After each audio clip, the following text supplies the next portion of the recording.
Makakatanggap ng 12,000 pesos bawat isa ang nasa higit 4.1 milyong mahihirap na senior citizen ngayong taon. Pagitiyak ni Senador Sani Angara, sigurado ito sa ilalim ng inaprubahang 5.268 trillion pesos na 2023 national budget. Alinsunod na rin aniya ito sa Republic Act 11916 na nagtataas sa buwan ng pensyon ng mga indigent senior sa 1,000 pesos mula sa dating 500 pesos. Ayon kay Attorney Franklin Quijano, Chairman ng National Commission of Senior Citizens, nasa kalahati na higit 12 million elderly sa buong bansa ang itinuturing na indigent o mahirap.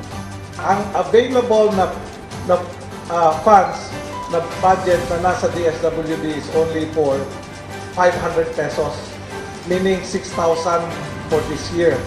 Ang may unfunded na kailangan pang pupunduhan soon as we reap the benefits of the 7.6 GDP, di ba?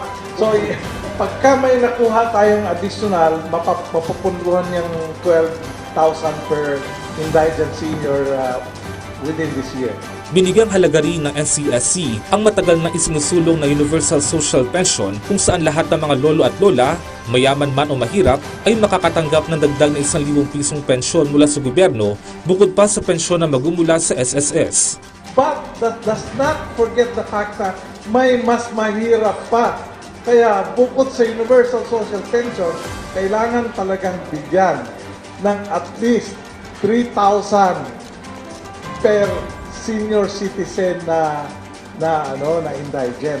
Kasi yan na yung edad na nangangailangan ng medisina, pagkain na tamang pagkain para sa katawan, and even exercise. Malaking bagay ito para sa 63 taong gulang na si Rentoy na plano na rin mag-retire pagkatapos ng 2 taon.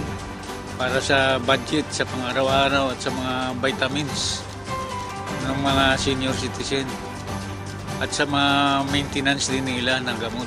Matatanda ang isang panukalang batas ang inihain sa Senado kamakailan para pababain ang senior citizenship mula 60 sa 56 kung saan sakop nito ang optional retirement at pag-claim ng pensyon, bagay na suportado rin ng NCSC. Pero bukod dito, isinusulong din ng komisyon ang multiple retirement kung saan pinahihintulutan nito ang mga senior na makailang beses na mag-retire at muli magtrabaho. Ayon kay Quijano, sa pamamagitan nito ay mas makatutulong sila sa paglago ng ekonomiya ng bansa, partikular na sa pagpapanatili ng mataas sa gross domestic product. Uno nang iniulat ng PSA na nakapagtala ang Pilipinas ng 7.6% na annual growth noong 2022.